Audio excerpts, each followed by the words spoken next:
Three, two, one. Wow, amazing! 揺れた世界にまだ僕は透き通って見えなくなって見つめないで僕の心はぬるく描いた世界の中であなたを傷つけたくはないよ溺れたって僕の心最後のままHello my friend, Monami Watashi no Tomodachi. Balik lagi di cerita manhwa. Kita akan melanjutkan cerita dari Strongest Anti-Meta. Tapi sebelum kita mulai, gue mau ucapin thank you dulu nih buat kalian semua yang udah memberikan donasi di Super Thanks ataupun Saweria. Pertama-tama ada Afik Darwis Gaming. Katanya, maaf bang, saya tidak ingat Bui, terima kasih, bye. Gue kurang mengerti apa yang dimaksud sama Afik. Tapi thank you ya buat donasinya. Lanjut lagi ada meme kita. Katanya semangat konten. Thank you meme kita. Lanjut lagi ada Saver. Bantu bayar editor bro. Buat update sehari 3 kali. Thank you Saver. Hari ini akan upload 3 video. Cuman waktunya nggak on time. Yang gue bilang kan awalnya jam 3, jam 6, sama jam 9. Karena ada satu dan lain hal, jadi agak ngaret. Maaf ya semua. Tapi besok akan diusahakan tepat waktu. Oke. Kita lanjut lagi. Ada Goner. Katanya, buat ngopi bang. Semangat terus uploadnya bang. Thank you Goner. Berikutnya lagi ada Padepokan Godong Jaran. Katanya, gas terus Min. Salam dari Padepokan Godong Jaran. Thank you Padepokan. Salam juga dari cerita manhwa. Berikutnya lagi ada Doctor Strange. Katanya, bikin sekte fraksi ledakan surgawi Min. Kalau kita bikin, yang mau jadi Ergozinya siapa? Ayo, yang mau jadi Ergozi bisa tulis di kolom komentar. Silakan daftar. Berikutnya lagi ada Lord Vev. Katanya, semangat Min, upload videonya. Thank you Lord Vev. Pasti semangat dong. By the way, 200.000 lumayan banget loh ini. Ini sih bener-bener bisa bantu gaji editor sih. Berikutnya ada lagi Cium Bau Ketek. Kalau gue sih nggak mau ya. Tapi kalau lo doyan sih boleh-boleh aja. Katanya gaskan Min. Kalau gas bikin video sih oke. Tapi kalau gas untuk cium bau ketek, soalnya baunya aja udah kecium nih sampai sini. Hehehe. Thank you ya cium bau ketek. Buat kalian yang mau support channel ini dengan donasi, kalian bisa pilih antara Super Thanks atau Saweria. Tapi bagusnya sih Saweria ya, karena potongannya cuma 5%. Kalau Super Thanks 30%. Untuk Saweria, kalian bisa klik di pojok kiri atas. Atau kalian bisa cek di kolom deskripsi. Tapi untuk support, gak harus dalam bentuk donasi. Dengan kalian menonton sampai habis dan memberikan like di video ini, itu udah sangat membantu mensupport channel ini. Kalian juga bisa join di grup Telegram dari komunitas cerita manhwa. Di situ kalian bisa sharing dan berbagi cerita dengan teman-teman baru. Dan nanti kalau gue ada masalah apa-apa tentang channel ini, pertama-tama gue pasti akan menginfokan terlebih dahulu di Telegram. Misalnya kayak gue telat upload, atau apalah itu. Makanya langsung join di grup Telegram ya. Tanpa perlu berlama-lama lagi, kita akan mulai aja ceritanya. Melanjutkan cerita sebelumnya, di mana Sukiwe kencing di dalam lautan darah. Bos Lee menjadi sangat marah melihat ini. Anak sialan, aku akan membunuhmu. Saat dia ingin memukul Sukiwe, Suki malah menghilang dari permukaan lautan darah. Mana perginya sialan itu? Ini benar-benar mengesalkan. Aku sangat nggak nyaman. Aku terhubung dengan roh ilahi lautan darah. Dia berendam sambil kencing di dalam sana. Sama aja dia menumpahkan itu ke wajahku. Bau ini benar-benar tidak tertahankan. Di mana bocah itu bersembunyi? Su Fei berkata, Kak Hongyan, lihat itu. Fei dan Hongyan melihat Sukiwe sedang berenang di lautan darah. Kedua pria yang bergaya pengemis itu juga ikut berkomentar. Dia benar-benar berenang dengan gaya punggung di lautan darah. Tubuhnya sangat kuat sekali. Dia sepenuhnya mengabaikan sifat korosif yang ada di lautan darah ini. Bos Lee yang melihat ini semakin marah. Kau berani berenang di sini? Pergilah kau ke neraka. Setiap Bos Lee mencoba untuk memukul Sukiwe, Sukiwe berendam ke dalam, menghindari setiap pukulan yang dilakukan oleh Bos Lee. Semua orang melihat bahwa Sukiwe sangat menikmati berenang di lautan darah. Gaya renang Sukiwe pun berganti-ganti, dari gaya renang bebas, punggung, sampai dada. Hal ini membuat dia memanen force point. Setelah Sukiwe merasa itu udah cukup memanen force point-nya, dia langsung memukul Bos Lee yang hendak menyerang Sukiwe. Bos Lee langsung ter-KO dengan force kingfish yang dimiliki oleh Sukiwe. Semua orang tampak takjub. Hah? Bos Lee dikalahkan oleh anak ini. Sekarang istana hantu sudah jatuh dan area kedua akhirnya bisa melihat cahaya. Ini benar-benar hebat. Sukiwe berkata kepada Bos Lee, jika kau nggak mau mati, cepat serahkan abu immortal itu. Sukiwe bertanya kepada anaknya, Hei adik kecil, kenapa kau diam aja? Tapi pria ini malah tertawa terbahak-bahak. Hahaha, kau pikir kau sudah menang dengan cara ini? Apa yang kau kalahkan hanyalah tubuh ayahku. Kekuatan Bosley yang terkenal di area kedua adalah lautan darahnya. Bahkan jika tubuhnya dihancurkan, jiwanya bisa menyatu dengan lautan darah. Saat ayahku bangkit dari lautan darah, itu akan menjadi akhir bagimu. Hahaha. Suki langsung merespon, oh jadi begitu? Terima kasih sudah memberitahukanku. Kalau enggak, aku benar-benar gak akan tahu. Anak itu jadi bingung. Hah? Memangnya apa yang akan kau lakukan? Hahaha, Suki menjawab. Jiwanya ada di lautan darah. Apa dia abadi? Aku akan menguapkan seluruh lautan darah ini. Kita lihat, apakah kau akan mati atau enggak? Jiwa dari Bosley yang berada di lautan darah berteriak. Dasar anak goblok! Kau benar-benar memberitahu orang lain tentang kartu traf penyelamat hidup ayahmu? Apa kau idiot? Suki langsung mempersiapkan skillnya, yaitu Flame of Burning Sky. Dengan serangan ini, dia langsung mengeringkan lautan darah. Dan seluruh lautan darah pun menguap begitu aja, hingga tidak ada yang tersisa. Anak ini tersungkur jatuh. Apa? Bagaimana mungkin? Apakah aku jadi membunuhnya? Suki berkata, Bosley sekarang sudah mati kan? Kenapa kau tidak membawa abu immortalnya kepadaku? Anak itu memohon. Tuan besar, ampuni aku. Aku akan menyuruh seseorang untuk memberikannya kepadamu. Tidak berapa lama kemudian, dari arah belakang ada seorang pelayan yang membawa kotak berisikan abu immortal. Tuan besar, ini adalah abu immortalnya. Lalu Suki meminta Sisem untuk memeriksanya. Sisem memberitahukan bahwa ini adalah abu immortal hitam. Tapi jika Suki ingin memurnikan jimat pemecah ruang, tingkat abu immortal hitam ini terlalu rendah. Dan efek untuk pemurnian jimat pemecah ruangnya tidak akan bagus. Atau mungkin saja itu bisa gagal di tengah jalan. Apa? Abu immortal ternyata masih punya tingkatan. Sepertinya leluhur dari Bosley ini tidak terlalu bagus. Lalu Suki berkata kepada pria ini, apa-apaan ini? Kebahagiaanku jadi sia-sia karena ini. Sepertinya aku masih harus mengandalkan pergi ke istana pemurnian bulan. Aku kembalikan itu. Aku tidak menginginkannya. Pria ini menjawab, hah? Tidak menginginkannya?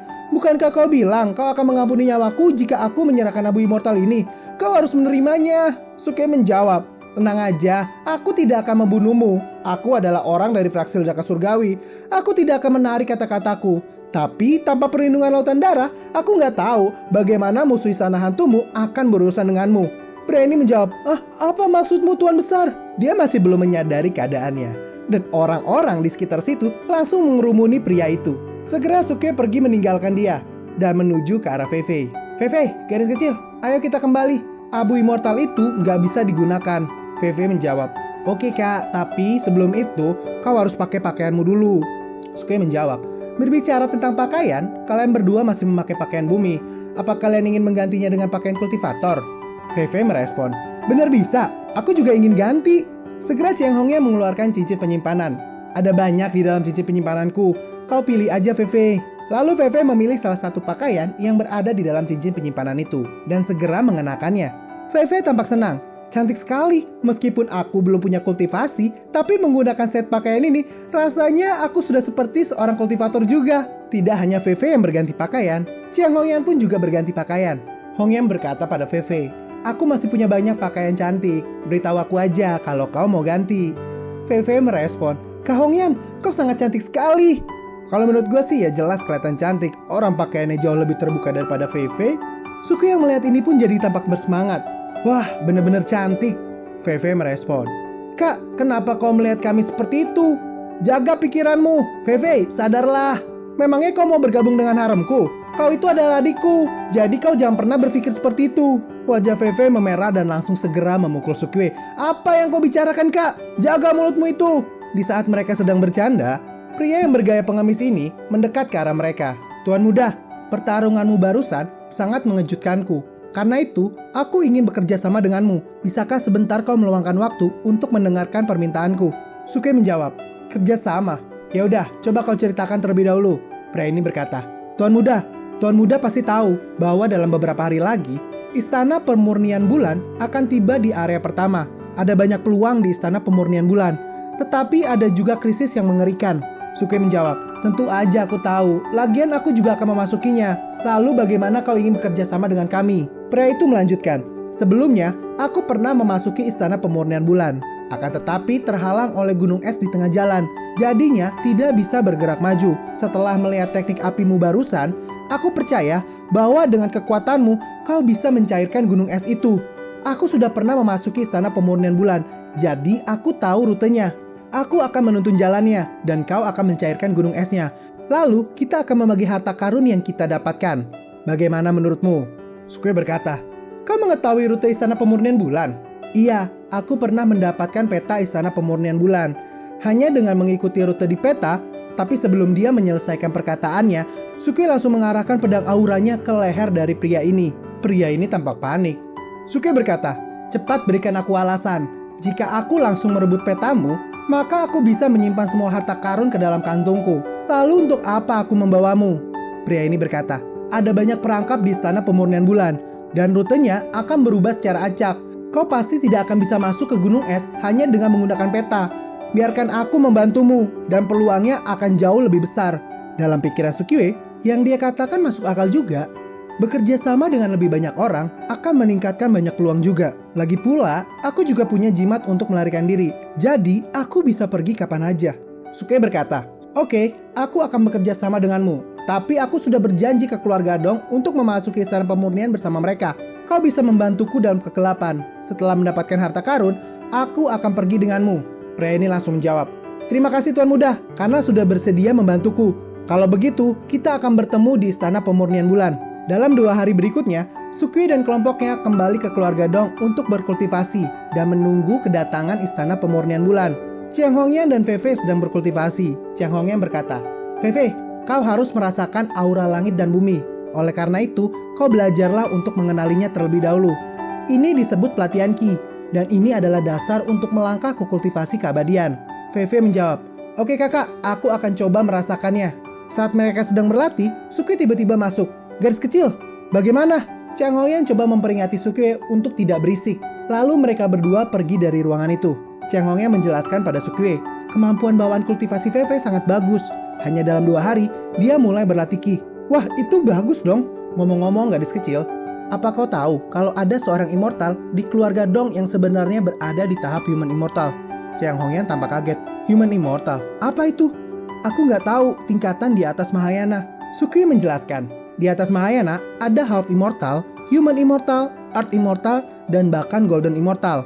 Lalu Sukue menyampaikan semua yang diceritakan oleh immortal kepada Hongyan. Hongyan mendengarkannya dengan seksama.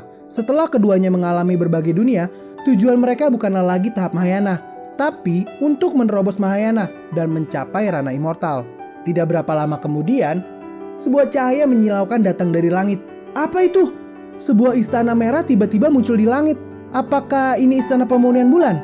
Lalu master dari keluarga Dong berkata, Tuan Wang, waktunya sudah tiba. Ayo kita pergi. Sukue berkata, aku dengar kau membutuhkan sebuah kunci untuk memasuki istana pemurnian bulan. Apakah kau sudah menyiapkan untukku? Master ini menjawab, keluarga Dongku telah mendapatkan peti mati berdarah. Kami sudah memurnikan 5 kunci. 4 kunci digunakan oleh pihak kami dan 1 sisanya untuk Tuan Wang. Sukue menjawab, di pihakku ada istriku, adikku, dan 2 anjing. Kita butuh 4 kunci tambahan. Master Dong merespon, adikmu dan 2 anjing. Bukankah adikmu seorang manusia biasa? Istana pemurnian bulan itu sangat berbahaya. Apa kau pikir kalian ini akan pergi tamasya? Sukue menjawab, udah lupain aja. Aku juga punya peti mati berdarah. Aku akan mengurus kunci untuk mereka. Fei Fei, kau akan pergi ke istana pemurnian darah bersama kami. Fei Fei menjawab, aku bahkan belum mencapai Qi Ravening. Apakah nggak apa-apa pergi bersama kalian? Sukue menjawab, bodoh, lebih berbahaya tinggal di sini sendiri. Dengan kakak, kau tidak perlu khawatir menemui bahaya. Chiang Hongyan juga meyakinkan, Fei Fei, kau tenang aja, aku juga akan melindungimu. Fei Fei menjawab, wah terima kasih Kak Hongyan. Di saat yang sama, murid-murid dari keluarga Dong berteriak, Great Master, banyak orang yang sudah memasuki istana pemurnian bulan. Nenek tua immortal itu menjawab, oke, kita nggak perlu basa-basi lagi, ayo kita segera pergi. Sukue dan yang lainnya juga langsung mengikuti dari belakang. Saat Sukue tiba di istana pemurnian bulan, tiba-tiba ada orang yang langsung menyerang Sukue. Master dari keluarga Dong merespon, itu adalah orang dari Saint Golden Gate. Dasar mereka tidak tahu malu. Mereka langsung menyerang orang lain begitu mereka masuk. Pria yang menyerang itu berkata, keluarga Dong, kalian membuat banyak keuntungan saat terakhir kali datang ke istana pemurnian bulan. Sehingga kalian dipromosikan menjadi keluarga besar nomor 1 di area pertama. Semuanya akan berubah. Sekarang adalah giliran dari Saint Golden Gate kami. Semuanya, cepat bunuh mereka. Orang-orang itu langsung menggunakan battle armornya. Para murid keluarga Dong juga langsung bersiap. Semuanya, Ayo kita lindungi Great Master. Kedua keluarga itu akhirnya bertarung. Dalam pikiran Sukyue, ini cukup menarik. Orang-orang dari fraksi ini bisa menutupi senjata mereka dengan Civil Battle Armor. Tampaknya, cara ini merupakan ide yang bagus. Chiang Hongyan dan Fei tiba-tiba diserang oleh orang dari Golden Gate. Pria itu berkata, "Bibi, terimalah ini." Fei tampak kesal. "Berani-beraninya kau memanggil kami Bibi. Kak Hongyan, beri dia pelajaran." Hongyan berkata, "Silver Fighter setara dengan kultivator tahap from synthesis. Jadi kita nggak perlu takut." Hongyan langsung membekukan senjata orang ini. Dan dengan mudahnya, orang itu berhasil dikalahkan oleh Chiang Hongyan. Immortal dari keluarga Dong melihat pertarungan ini. Dia berpikir, wanita ini punya kekuatan di tahap Mahayana, tapi kekuatannya tidak bisa diremehkan. Di sisi lain, Master Dong sedang bertarung dengan Master Liu. Master Dong berkata, "Master Liu, menyerahlah. Kalian itu bukan lawan kami. Segera keluar dari istana pemurnian bulan. Dengan begitu, aku bisa mengampuni nyawa kalian." Master Liu berkata, "Keluarga Dong, kami ini sudah banyak menemukan bantuan. Nggak mungkin kami menyerah." Tapi saat dia melihat sekitar, orang-orang di pihaknya tampak kewalahan. Bawahannya berkata, "Sekte Master, kekuatan mereka terlalu kuat untuk dikalahkan." Master Liu langsung berkata, "Keluarga Dong, kami tidak akan menyerah cuma karena hal seperti ini. Ayo kita mundur." Lalu Master Liu berkata kepada keluarga Dong, "Tunggu aja, kami akan kembali." Mereka pun pergi meninggalkan pertarungan ini. Sukyue berteriak, "Hei, kalian mau lari?" Saat Sukyue ingin mengejarnya, Master Dong langsung memanggil, "Tuan Wang, jangan dikejar. Ada banyak cabang di sana pemurnian bulan, dan mekanismenya bisa mengubah rutenya. Jika kita berpisah, akan sulit untuk berkumpul lagi." Pasukan yang memasuki istana pemurnian bulan memilih rute yang berbeda-beda. Beberapa jalan memiliki harta karun, dan beberapa juga ada jebakan yang berbahaya. Sukyue coba memperhatikan sekitar dan menemukan bahwa pria yang berpakaian pengemis itu memberitahukan arah kepada Sukyue. Lalu Sukyue memberitahukan kepada semuanya, "Semuanya, ayo kita lewat jalan ini. Aku tahu jalannya. Kalian bisa mengikutiku." Master Dong bertanya, "Tuan Wang, bukankah ini pertama kalinya kau kesini? Kenapa kau tahu jalannya?" Immortal itu berkata, "Rute ini adalah jalan yang benar. Ayo kita ikuti dia aja." Dalam hati Immortal itu, apakah anak ini sedang mempermainkan kita? Tampaknya dia tahu jalannya. Immortal itu menambahkan, istana pemurnian bulan ini adalah tempat yang sangat besar. Di dalam sini ada semacam mantra spasial, dan seluruh istana pemurnian sebanding dengan sebuah benua. Saat mereka menelusuri jalan, tiba-tiba ada suara. Akhirnya istana pemurnian terbuka kembali.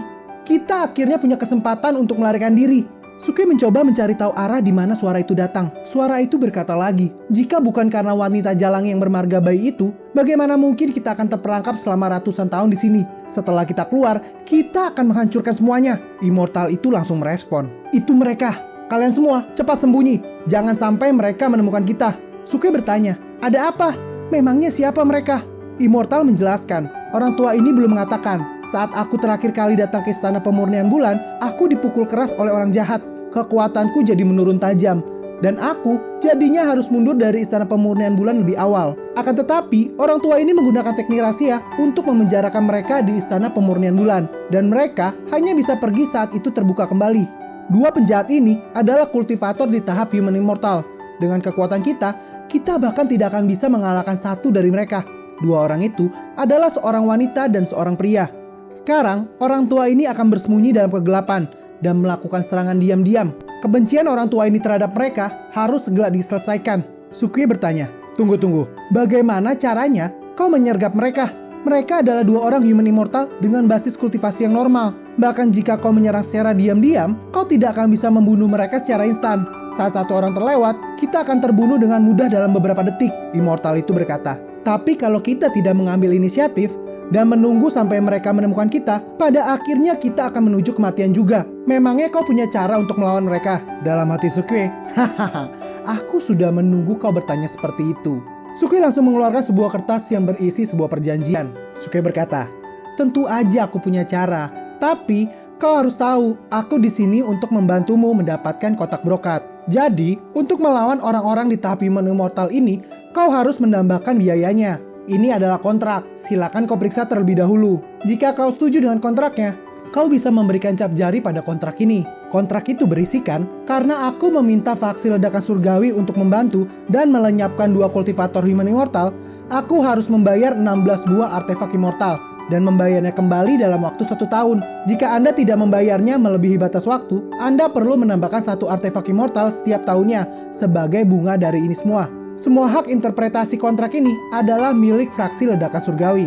Immortal ini juga cukup kaget. 16 artefak immortal.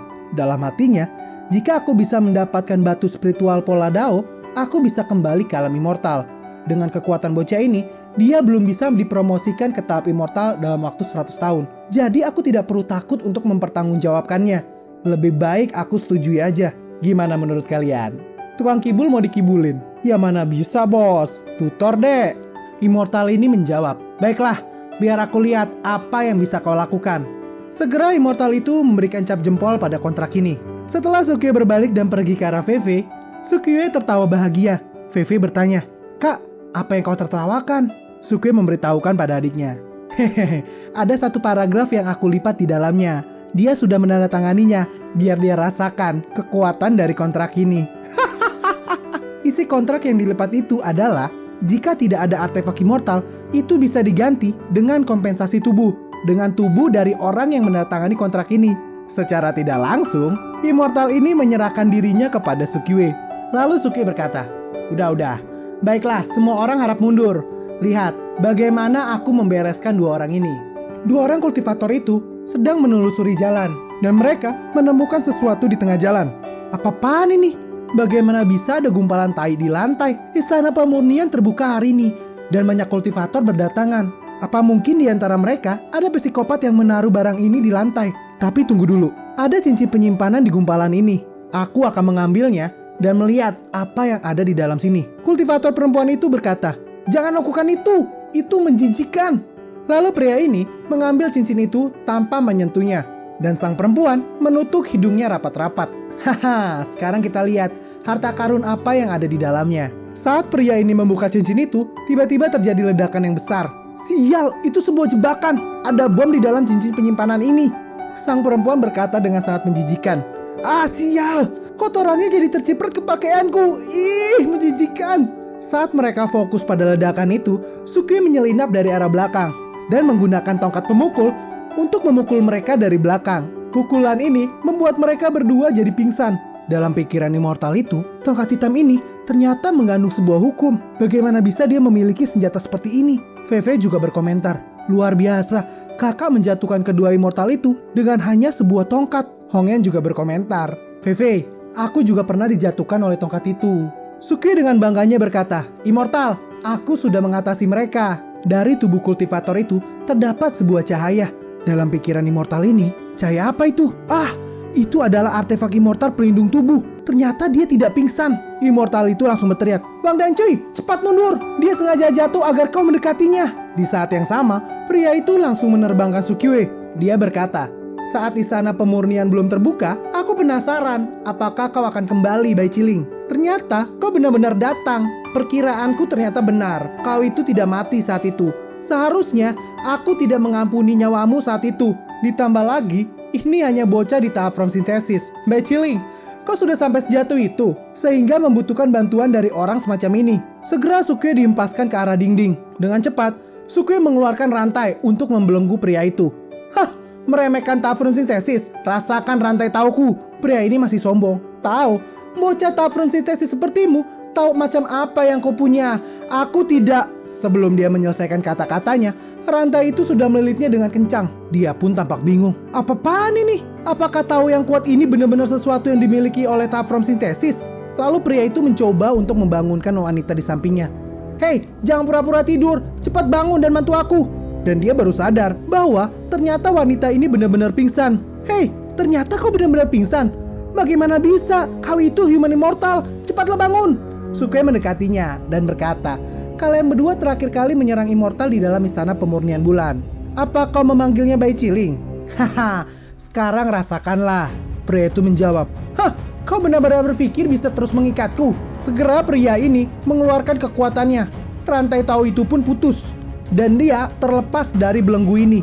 Tapi di saat yang sama, Sukue langsung melepaskan nyamuk iblis yang ada di kantungnya. Pria itu panik. Apa-apaan ini? Nyamuk lap langit. Dan itu ada banyak sekali. Dalam pikiran Bai Ciling, makhluk pembunuh ini sudah punah ratusan tahun yang lalu. Tapi Wan Dancui menyimpannya sebanyak ini. Di bawah pengapungan sejumlah besar nyamuk iblis, bahkan human immortal bisa terbunuh dalam sekejap. Sukue berkata, hahaha, nyamuk iblis ini adalah metode andalanku. Jadi, jangan harap kau bisa hidup setelah melihat nyamuk ini. Pria itu langsung memohon.